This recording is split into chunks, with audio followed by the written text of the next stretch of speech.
What's up, guys? It's Mikey K here with ManMeatBarbecue.com. We had the privilege of speaking with Kurt from EggLife.com, EggLife on Instagram, EggLife at Facebook, EggLife at Twitter. He's on all of them, which is great. But we had the privilege of speaking with him in a Skype interview. So if you haven't checked his stuff out, go check it out. Caribbeque is also his new rub line that he is launching. Sorry, couldn't speak there, but it's awesome. We had a great conversation. It was about 50 minutes long. Had a lot of fun with him. Hoping to get him back on the show soon. And we talked egg, which was great. So for all of our egg listeners out there, why don't you come listen to us talk egg? So I'm going to stop chatting my mouth here, and you guys can come listen to me and Kurt talk egg. Here we go. What's up, guys, with Man Meat Barbecue? We are going to have a guest on our podcast today. We have Kurt from Big Green Egg Life. He is on Instagram with Big Green Egg Life and BigGreenEggLife.com. We're also going to be talking about some of his new projects. He's going into the rub business, which is awesome. It's something that we're super interested in, and so is he. So we're going to start our barbecue conversation. Like we say with all barbecue, there's nothing. If it tastes good, if it smells good, it's right. So that's kind of how we're going to do this conversation. If it sounds good, it's right. So, Kurt, it's awesome to have you on, and thank you so much for giving us your time and being so cool. You have an awesome Instagram page. You cook some killer food. And if you don't follow his Instagram, go follow it. He'll make you, depending on where you are in the country, he'll make you hate your life just a little bit. He posts these beautiful sunrise pictures. And when it's 20 degrees or negative 20 degrees like it was in Chicago the other day, and you see that, you just want to be like, you want to be like, I want to be there. But apparently he wants some snow down there. So if anyone can make it snow where he's at, please do. Please. At least make it cold. Oh, you don't want to... Why do you want to make it cold, man? When it's hot year-round, you just want a little break, man. You haven't experienced the Florida summer yet. That's true. I haven't experienced a Florida summer. I would love to, though. It's not bad. It's not bad. I would definitely love to experience a Florida summer. It would be a lot different... Or a Florida winter. Because it'd be a lot different than what I'm used to. Especially since what I'm used to isn't the best. It's disgusting. It's cold. It's freezing. And I live in a major city. We live in Chicago, as you guys know. Right. So parking sucks. There's never parking. So it's just insane. So let's ask the first big question that I like to ask everyone. What started you with the egg? You know, honestly, when I got married, I think a bunch of our friends went in and bought us like this grill from Home Depot. And that was my first time grilling. So I've been married 15 years now. So I've probably been grilling off and on a little over 15, 16 years. Awesome. Yeah. So they bought you a grill from Home Depot. Do you remember what kind it was? Oh, man. I want to say it was a charbroil. Or char something. Okay, so an awesome charbroil. I think it was like a two burner, maybe 3 burner back then was a big deal, and no side little burner for pots or anything. It was just a basic gas grill. Ooh, awesome! Just your awesome basic gas grill, which is what I kind of grew up on. My parents were never big into barbecue. They were into grilling, but it was never like true barbecue, you know. So it's awesome to see that you got your first grill. And then when did you invest into a Big Green Egg? After going through 2 grills a year, so I was really honestly I started grilling and I loved it. I cooked almost 3 nights a week when I first started outside, and then it became every weekend. And then I'd say probably 3 years ago I got my first green egg. It's been about 3 years now, and I decided, let me try this thing. I want to go outside of grilling. I want to start, even though I was smoking meat already, I had an offset fire box thingy that I had. I just wanted to have the true experience of trying the egg, and it's been awesome. And did you, I mean, because the first time I saw the big green egg, I saw it at a hardware store, kind of looked at it, and I was like, what is this thing? I love grilling. I love this. And then I did a little bit more research into it and found that there's a backyard barbecue store in my area, and that's when I went there, started talking a little bit more about the egg with the owner, and the owner is a huge advocate for big green egg. Right. So that kind of pushed me into that direction. And then one of my good friends wanted a big green egg also. And we just started doing so much research into why the big green egg is awesome. Yeah, pretty much. The first time I saw one was at a pool store, because there are a lot of pool stores.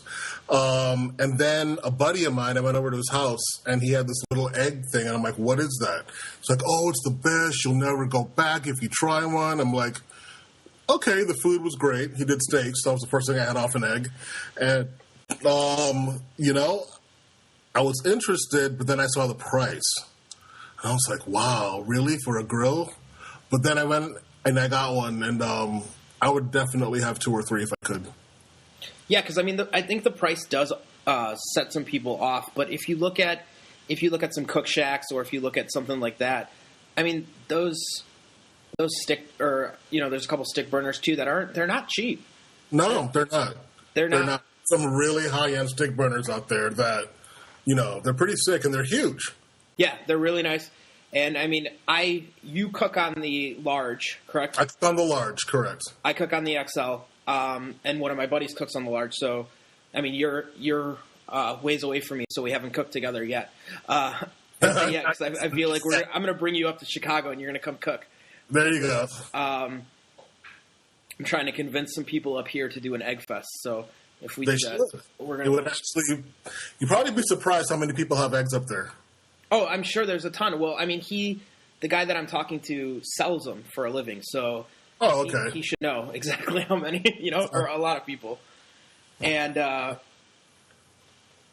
so, like we said, you're cooking on the big green egg large. Do you have any Do you have any accessories like the stackable racks, or? I have. So I have in possession right now accessories. I have the kick ash basket. Which is amazing. I would definitely highly recommend. Little shout out to Kick Ash. I actually wanted to talk to you about the Kick Ash. You just said you recommend it. What's the benefits for it? So when you're done cooking, you got to get your little stirrer and stir all the ash, get rid of all the old ash, and then scoop it out the bottom. Yep. With the Kick Ash basket, you don't have to stir anymore. You literally have 2 handles. I'm doing a commercial for this guy, but you have 2 handles. You pull it out. You literally just kind of shake it, and all the ash falls directly in the bottom, and it just comes out. And to relight it, it's awesome because the ash falls through, the briquettes stay together, so it's like relighting a fresh basket every time. That's awesome. Yeah. Because that is one of the – I mean, that's not one of the downfalls of the egg, but that is – a little bit of a pain trying to get all that ash out. Exactly. And I know they say it doesn't create a lot of ash, and it doesn't. But anything to make life a little easier. And us eggheads have no problem spending money on all the accessories. So exactly, that is so true. It's funny. There's a couple things on my wish list. I won't announce them, but I got a couple things on my wish list still. Awesome. Now, do you use including another egg? Including another egg. Now, I want to get the Mini Max. Mainly because of space for me. I don't have a lot of space to add another grill. I think my neighbors will kill me if I do any more. But yeah, I mean, you said what would you want to do? Would you want to add the XL, or would you want to add another large, or what? Do you want to go crazy and get the XXL? Up until yesterday, I thought I wanted to add the XL. And then I heard someone, I was on Instagram actually, or Facebook, someone made a point that if you have 2 of the same size, you can interchange all your accessories. This is true. Never thought about it that way. Whereas you'd have to go out and rebuy all the things you use in your existing egg for a bigger egg or a smaller egg. This is true. Yes, absolutely. I never thought of it like that way. But I actually, ideally, a large and an extra large would be just fine for me. I've only got a family of 4, so a large or an extra large. And an extra would be cool. Yeah. I mean, I want to do the Mini Max for travel purposes just because I think it'd be awesome to have. Nice. But not a huge deal. Not a huge deal. Right. If I get another XL, the wife will kill me. That'd be a big party, man. 2 XLs, wow. Yeah, you could do a lot of damage with it. We were actually talking about. You've seen the double XL. Yes. I couldn't afford the fuel cost on that thing just to light it. What do you think? What do you think of that monstrosity? I call it a monstrosity just because it's so I big. think if I had a restaurant, I would definitely have one, or 2, for that matter. I just could not see. If you think about it, we spend a lot of money on lump charcoal as it is anyway. I think I heard it takes 2 bags. I heard that it takes 2 bags. I'm not sure if that's true or not, though. But it would make sense for how big it is that it would probably take 2.5 bags to fill that thing up. Mine to fill up from nothing takes about a half a bag to 3/4 of a bag. And you have the XL. And I have the XL. Yeah, so then that thing definitely takes 2, maybe 3 bags. Yeah, that's a lot. And the one thing that I did, one of my buddies did say to me, he goes, well, look at how much the double XL costs. He goes, you could buy 3 XLs for the same price. You could. What is it, like $5,000? Yeah, it's a little bit over 5. So I would say you could do 3 XLs, and you have just the same amount of cook space, if not a little bit more. Exactly. The only thing you can't do is whole hog. Just build one big table for all 3 of your eggs. Yeah, exactly. There you go. That would be insane. So we were talking a little bit before we started recording this call. We were talking a little bit about you doing Egg Fest. Now, have you done Egg Fest before? No, this will be my first one coming up. Awesome. Anticipations, kind of excitement. What are you feeling? All of the above. Been doing a lot of test cooks, seeing what we want to enter. Really looking forward to the whole community and being there and seeing, 2, 3, 4, 500 people all that have the same passion and hobby, and just learning different things from them, So that's going to be really cool. I wanted to go to Stone Mountain last year. I missed it. I missed Stone Mountain. I had tickets. The last second I couldn't go. So missed seeing a bunch of guys that I met on Instagram there, but looking forward to seeing them. We have 3 or 4 coming up here in Florida. And the biggest one is the Sunshine State Egg Fest in April. Now, how many people go to the Sunshine State one? Well, this one, I think it's the first year they're doing it, but I think they're expecting about 1,500 to 2,000 people. Awesome. That is awesome. I haven't made it known yet, but I guess I will on this podcast. Man Meat Barbecue will be cooking at the Fort Wayne, Indiana Egg Fest, which is going to be awesome. It's going to be our first year also. So we're kind of excited too about that, and they're a little bit smaller. They said they're expecting about 300, maybe a little bit more people. I'm hoping some more people come. That's about average, though. Yeah, for a second-year fest, too. Yeah. That's not bad. Not bad at all. So we're doing some prep cooking for that, too, getting ready, seeing what we're going to make for that. It's just I'm excited to meet some people that aren't in my area and talk good fun about Big Green Eggs. I always find it funny when somebody tells you, oh, yeah, I own one. It's kind of an almost instant bond, and you can talk with them right away because they know what you're going through. You're like, oh, well, what do you cook on your egg? Oh, I cook this. Do you have trouble with anything? Oh, no, I do this, I do that. And you kind of bounce tips off each other, and it's awesome. It's funny, yeah. It really is. It's an automatic brotherhood or sisterhood, automatic family, and everyone likes to share the stories of, what they've made recently, or have you tried this, have you tried that? Does your egg do this? Does your egg do that? Because, the eggs I think there've been a couple changes made over the last few years. So some people have older models. I know people that have had eggs for 10, 12 years and still use them. And the egg's going to stand up. that's another thing when you're investing in an egg. You're really not you're not looking to invest in a. So when some people invest in a grill, they buy a grill every 2-3 years. You're not going to be buying an egg every 2-3 years. I mean, you may be buying another one, but you're not going to be buying a whole new one to replace your egg. And that's what I think some people don't understand. When some of my friends are like, "How much did you spend on your egg?" I spent about $2,000 with the table and with everything. It was right around $2,000, and they're like, "Oh my God, that's ridiculous." And I'm like, "Yeah, but I cook on it 3 to 4 times a week." Exactly. And I mean, it could replace my oven. You could take my oven away from me. Yeah, once I get that other one and I do that outdoor table and everything, it pretty much does replace our oven now and our stovetop. I mean, I do bacon on the cast iron outside and eggs. Yeah, I've seen some of those pictures. They look awesome. So, as you said, you are, as I said earlier, you are developing your own rub. Yes, Caribbean. Caribbean, which sounds awesome, guys. If you're not friends with him on Instagram, go follow him. He does some awesome stuff. And if you haven't been to BigGreenEggLife.com, you need to go to there. You need to go there too. He does some cool stickers and some cool aprons, which I need to get my hands on soon. He does some cool.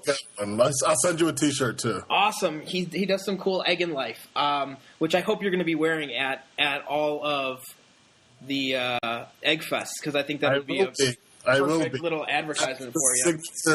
The signature T-shirt. There you go. That's awesome. So the rubs. The rubs. So yeah, Caribbean, brand new line. So a little backstory on that. I'm from the Caribbean, born in Trinidad, grew up in St. Croix. So it's kind of the whole adding the Southern barbecue flavor with a little island twist. None of the rubs have, believe it or not, much salt at all, so it's low sodium. There's also no MSG in any of the rubs. It's all natural spices. And 3 or 4, maybe 5 ingredients are only ingredients that are on your store shelves, but are from the Caribbean. They're just natural flavors that enhances the meat. See, I think that sounds awesome, because I talk to a lot of people and they're like, "Oh yeah, I make my own rub. There's like 18 or 20 different ingredients." And I make my own rub, and I'm like, "Yeah, I have like 7, if that." And it's simple. Yeah, it's really not hard. And, there's always those classic flavors within your rubs, the paprika, the ground pepper, the whatevers. But, I'm excited about the rub line, and we're going to probably have 3 to start off with. It'll be the seasonal, which will be good on meats, all meats, vegetables, what have you. Then we're going to have the lemon garlic rub. Okay. Which is going to be amazing on seafood and veggies. And I can probably see people using it on chicken as well. I was just about to say that. You're reading my mind. I was like, probably chicken too. Probably chicken too. I would not put that on beef. And then, unless you're doing some kind of Asian stir fry, then that might actually be good. Yeah, that'd be great. And the third one will be more of a pork rub, like for your butts, your ribs, your baby backs, your chops, so that's going to be more of a pork-flavored, pointed rub. And who knows? We're probably going to come up with a little secret barbecue sauce that I've been working on. It's got a fruit from the Caribbean in there, so we'll see. Now, when some people think of the Caribbean, they think jerk chicken. Are we going a different direction? We're not going there. Awesome. We're not going there. Jerk is predominantly a Jamaican flavoring, seasoning, all props to Jamaica and jerk.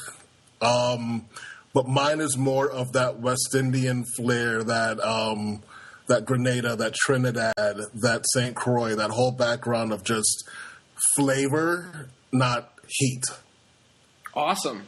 You can still taste your meat. I agree with you. Sometimes sometimes people overseason and they put, if you're trying to go too hot, it's probably too hot. So don't do it. Yeah. So it'll be Caribbeque.com, and that's CARIBEQUE.com. And they'll be able to get all that good stuff there in about 2 weeks. Awesome. So this is great. Because that's awesome. So in about 2 weeks, you're going to be able to try his rubs, which is great. Yes. Everyone should go and order it. I know he said he's not going to do any pre-ordering. He just wants to wait till it launches. I think that's a great idea. Pre-ordering sounds like a big mess, and I don't think I'd want to get into that either. No, not at all. Been there, done that. When did you start making your own rubs? I started making my own rubs probably about 2 years ago. Okay. But not seriously, kind of just taking stuff that's left over in the cabinet. You know when you have a little bit of this left, a little bit of that left, and you don't want to throw it away, but you can't use it? Yeah. One day I literally took about 6 or 7 of those bottles that were almost empty, threw them into one container, kind of... Shake them up, and tried it. And then over the years, I just started removing stuff or adding stuff to kind of get that flavor that I finally wanted. And about 6 months ago, I had it pretty much completed. Dialed in where you wanted it. Dialed in, yeah. Tasting nice and great. That's awesome. It's awesome. Yeah, I sent out, and I'm sorry I didn't get you a bottle. It's all good. I'll send it to you. But I sent out about 10 test bottles across the country. Okay. And if you go onto the Instagram account, you can see it on there. And these were just 10 random people. Well, not really random, but kind of random Instagram followers that have been following me from the beginning. And I just literally threw it out there, right? So they could have said, your rub sucked. And I just told them, and I hand wrote a card to all of them saying, try this rub. I put it in a little shaker. I said, try this rub out. Post it and tell me what you think. And they posted pictures and really gave me some really good positive feedback. And I have not had one person that got a bottle that didn't post and review it. So that was awesome. Well, that's awesome. That means your rub's good and you're doing a good job. And I feel like there are some rubs out there that are just your basic rubs, and it's great, and you just add a couple things to it, and you're good to go. But your rubs sound unique, which are cool. You're not. Some people don't. Some barbecue rubs, it's like, okay, well, this is my pork rub, and it's done, and whatever. And you got that Caribbean flavor, which is going to be cool. I don't see that very often in the stores, and especially up in Chicago, you don't see that at all. Wow. I'm really excited about it. I'm looking forward to it, and I hope people like it. So, Caribbean, you guys try it. Now, so are you gonna at the Egg Fest? Are you gonna bring that with you? Are you gonna let people try that? Yeah. Actually, hopefully, I'll have them for sale there too. But hopefully, yeah.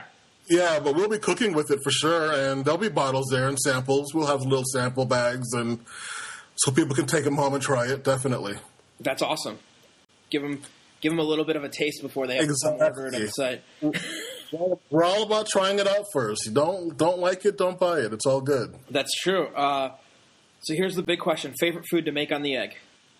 Wow, that is a hard one. Am I cooking for the family or for myself? Let's go with either one. Let's go with you first, and then the family. Okay, so for me first, favorite food on the egg. Wow. Pretty basic, but I like doing stuffed chicken bacon wrap. So stuffing it with whatever. Could be veggies, could be cheese, could be bacon, wrapped with bacon. That's one of my favorites for me.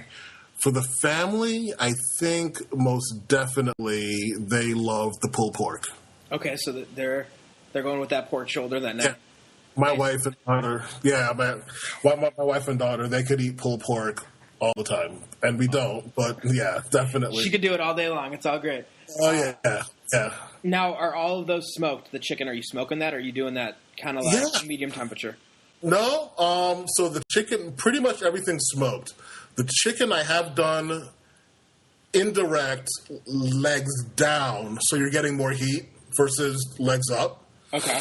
But I'd still do it right above the where the plate setter is. You know what? Funny you said that. Now that I'm thinking about it, one of my favorite things to cook for myself also is a spatchcock chicken. Okay. Spatchcock chicken, direct heat, or I'll smoke it. It's just so nice, easy, even, cooked all the way through. Everyone gets what they want, and it cooks faster than keeping it whole. Yeah. It's true. Definitely. Yeah. Now, what's your main when you're smoking? What's the temperature you aim for? I like to be about 225, 250. Same thing. I'm a 225, 250 guy. If I'm doing spatchcock chickens, I'll go a little bit higher. So like 275? I've gotten up to 300 before. Okay. I've gotten up to 300 before, but at that 300, it's probably only staying on there for like 45, 50 minutes, maybe an hour sometimes. Okay, so you're going that's going nice, hot and fast. Hot and fast, smoke it, get it off the grill. Yeah. Awesome. Now, do you do a water pan or no? No water pan. Never. On some cooks. So if I'm doing a turkey, definitely I do a water pan. I've not spatchcocked a turkey yet. I've only done a whole turkey. But if I'm doing a turkey, water pan. If I'm doing ribs, I tend to do a water pan. I don't have to, though, because I do the 3-2-1 method on ribs. Okay. But very few of my cooks do I use a water pan. The egg retains so much moisture. It does, yes. I still use a water pan. I think it's just because of, I'm a creature of habit. And, right. Right. I've been using a water pan for all my, I came from smoking on a Weber, so it was a water pan, Yeah, definitely. When I had my Weber, I used a water pan. You got to use the water pan, and I guess I'm just still nervous to take that water pan away, just because I'm so used to having that water pan. It's like it's almost like a pillow for me. Hey, if it works, do it, right? I mean, yeah, absolutely. It's like injections. Some people don't want to inject their meat. I still do. Yeah, I definitely feel injection helps. Yeah.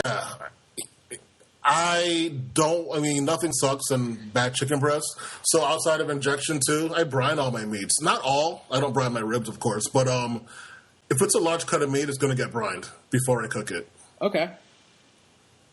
That's what. So obviously you're brining your whole chickens. I'm brining my whole chickens, my whole turkeys. Shoulders. I don't brine shoulders. No. Okay. I inject shoulders. Okay. It's brine versus injection, right? So beef products I tend to inject versus my poultry. Okay. And if you've never brined chicken breast before, try it. Try brining It's a completely different. Yeah, it's a completely different chicken breast. It's super, super juicy. I'm gonna have to try that because the egg makes them super juicy anyways, and they taste great. But I'm gonna have to try brining them and seeing how that works out. Yeah, I've never brined a chicken breast before. I've brined a whole chicken, but not a chicken breast. So what's in your brine? What's your brine recipe? Super super easy. Some kosher salt, Nice. And some sugar, and that's it. Me too. That's all I do. Sometimes I'll add a little bit of fresh rosemary. Okay, yeah.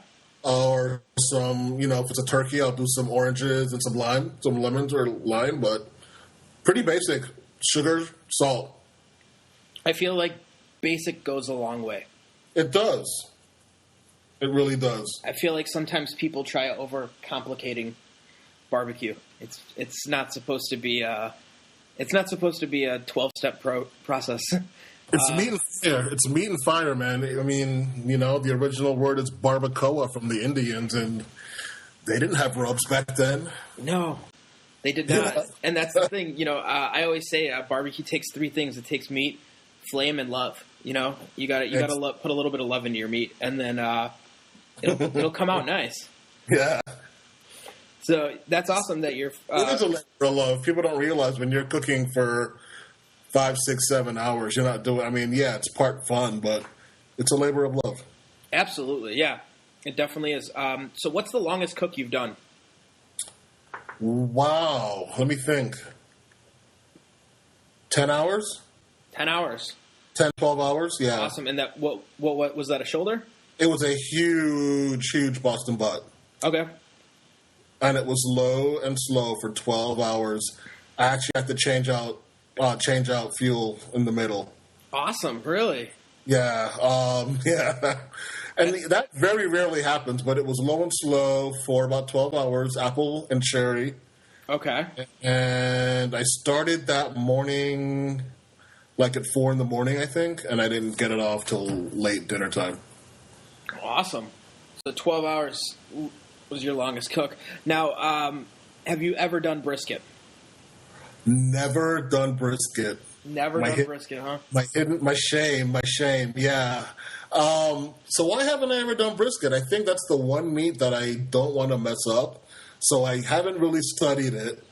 I mean, I have studied it, but not enough to where I think I have to have a big enough party to go out and try brisket. You have to have a big enough, yeah. Yeah.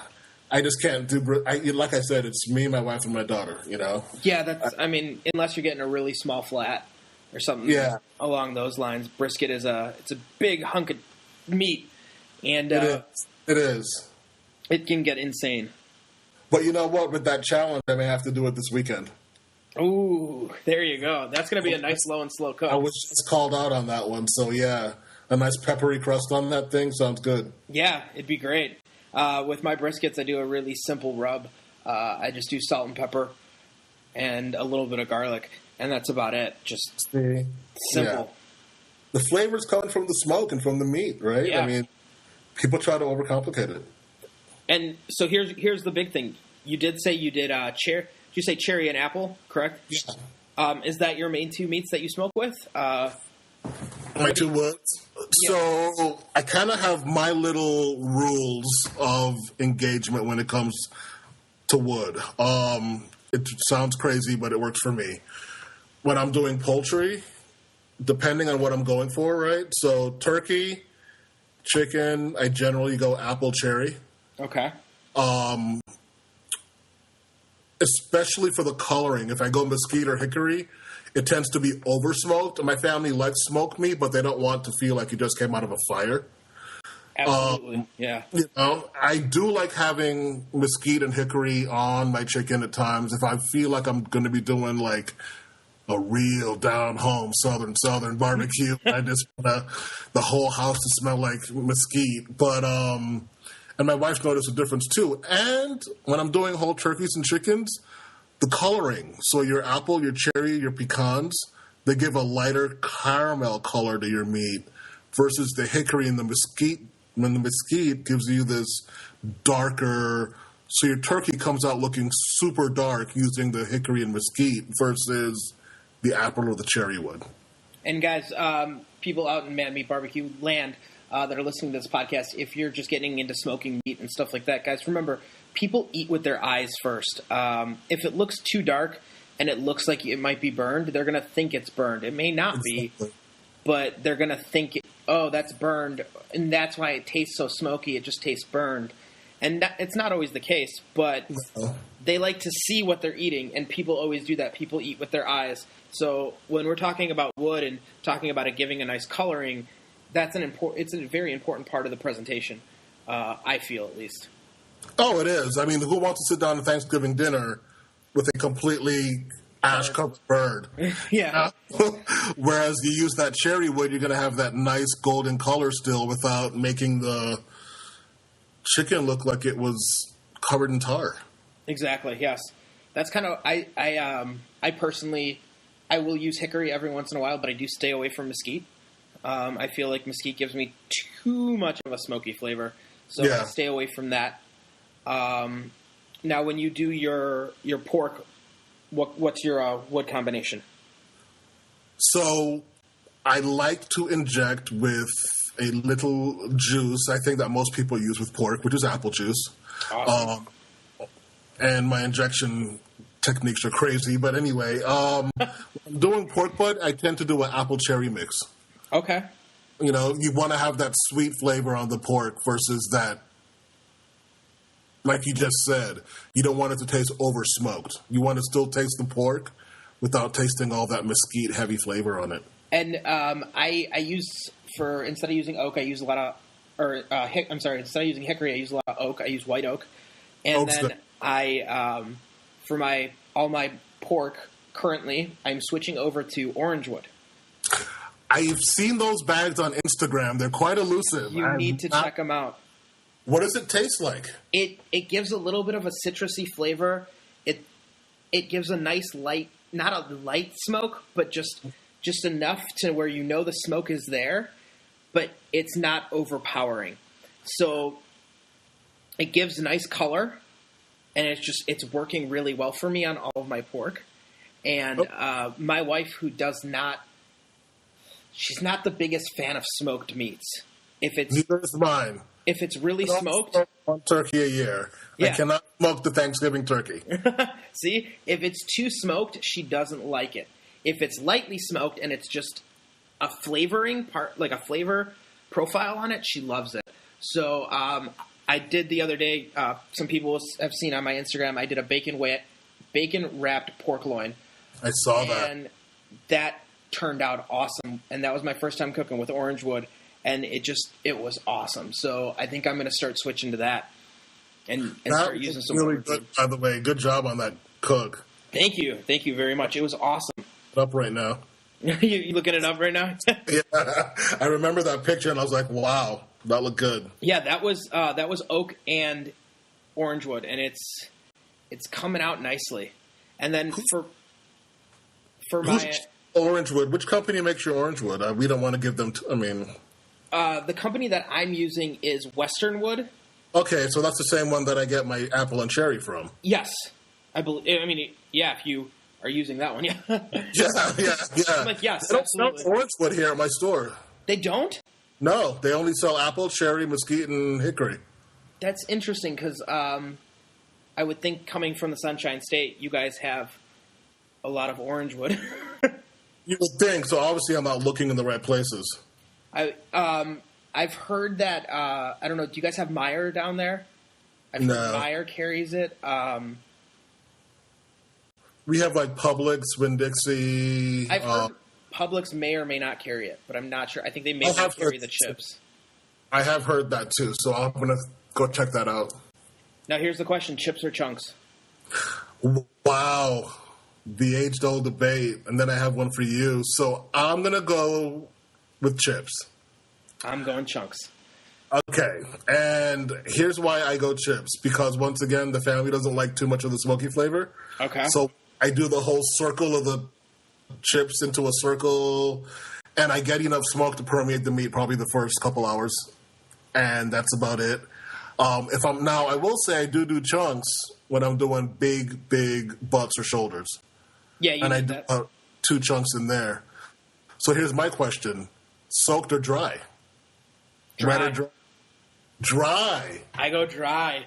Why? So tell me. I'm not going to give my answer, but why? I go dry because I do rubs, and then I just, if the barbecue's good enough, you just don't need that sauce. No. I'm talking about wood. Okay, so we're gonna talk wood. I go dry still with wood. Okay. I'm gonna answer this in a weird way. I go half dry, half soaked. So I don't soak it, but what I do is I spray it down with a spray bottle. Okay. When I put it in. Okay. So it's wet on the outside, so it doesn't catch flame right away. Right. But it's not fully soaked and immersed. And I think that's because the chunks that I'm using are decent-sized chunks, so they're not going to burn up right away on me. Okay. Cool. That's an age-old debate, right? It's like fat side up or fat side down on pork. And that's a huge debate. I hear it different any person you ask. Fat side up, fat side down. Down, up. You just never know. I have my theory. I say up because how can fat melting down onto meat be a bad thing? That's kind of what I say. I say up because gravity goes down, so there's no way that the meat or that the fat can melt up and keep that meat moist. Exactly. And other people say they do it down because they want to protect the pork that's above it. I could see that too. I say fat side up. But you're also not cooking this thing at 400 degrees. Exactly. At 250. So that pork shoulder should be okay. Let that fat melt all over that pork. Exactly. Now, we've been talking about pork, talking about chicken. What's your favorite beef to make? My favorite beef? Yes. Nothing like a good steak. So nothing beats a good steak. What's your favorite cut? ribeyes, porterhouse, big cuts of steak. This is a classy man, obviously. Yeah. Do not throw a thin piece of steak on the grill. Why even light it? That's how I look at it. I agree with you. I definitely agree with you. Marbled with fat. You want a big old fat piece of steak that's nice and marbled. What do you cook your steak at?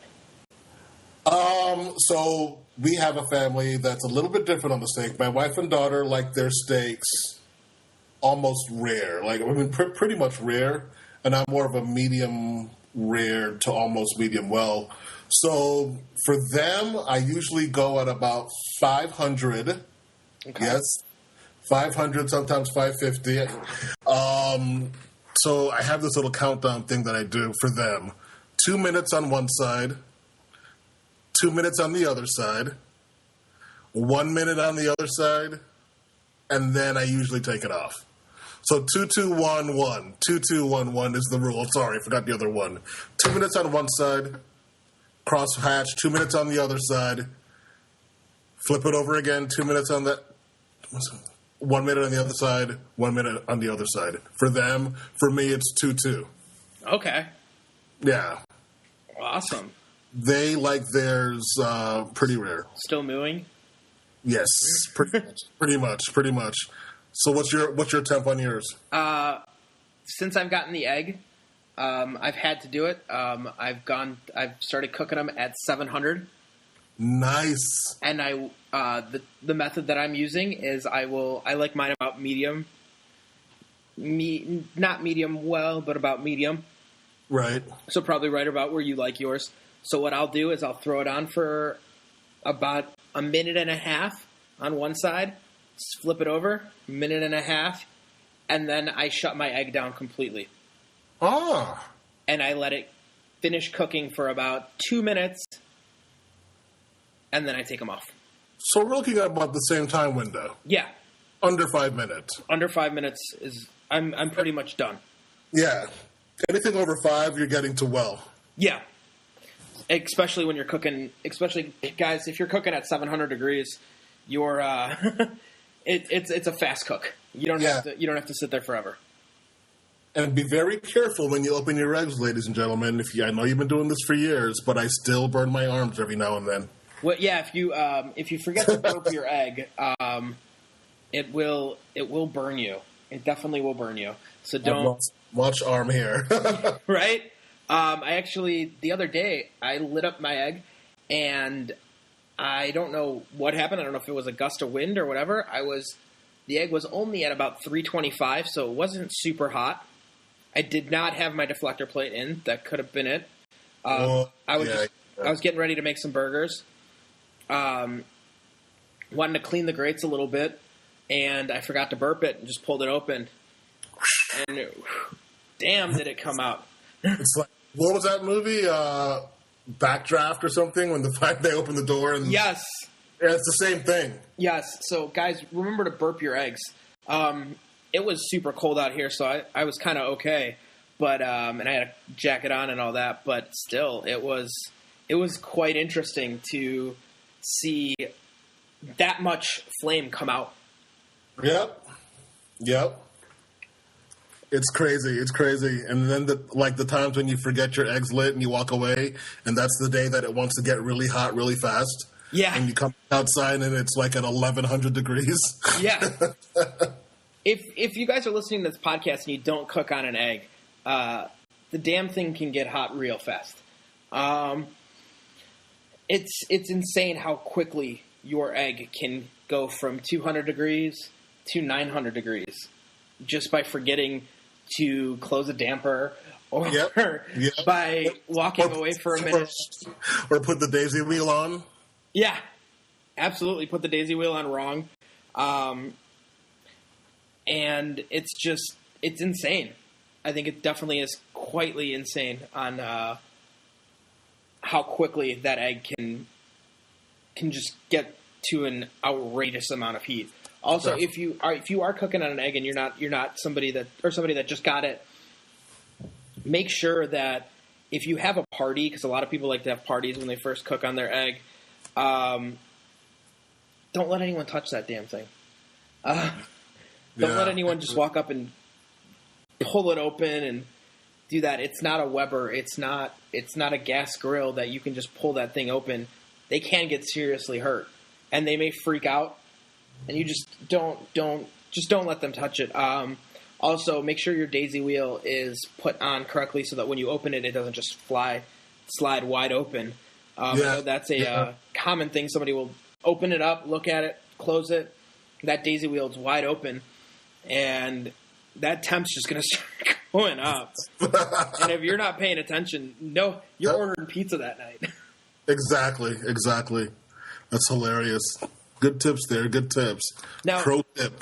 Now we'll end with this because we're coming up to about an hour, and this is great. I mean, we've had some great chats with you, and thank you so much. And once again, we'll probably want to have you on the podcast again, especially once the rubs are starting to move and you're starting to see that. We'd love to talk to you more about what goes into that and that aspect of your next venture, which you sound like you have a great handle on. But thank you. Give me 2 tips for barbecue. My 2 tips for barbecue. Wow, that's a great question, Mikey. Don't overthink it, and do your research. I think too many times people think barbecue is just lighting a flame and putting the ground beef on there and pressing down on their hamburgers because it makes you look like you're grilling because you're pressing down on the burger. So don't overthink barbecue. I mean, if their chicken looks raw when you're cooking it, it probably is. And I would say I need more than 2 tips. Practice. I can't tell you how many pizzas I've done, burned. You've got to practice and, learn from your mistakes. I mean, barbecue should be fun. It should be pretty easy, but when you really get into barbecuing and smoking, it is complex. It is almost a science. It is, yes, absolutely. I agree with you. Some people don't get it. Some people just think, oh, well, it does it by itself, doesn't it? I was in a barbecue store the other day talking a little bit barbecue, and this guy's like, I love the egg. It just lets me do nothing. And I'm like, well, not necessarily.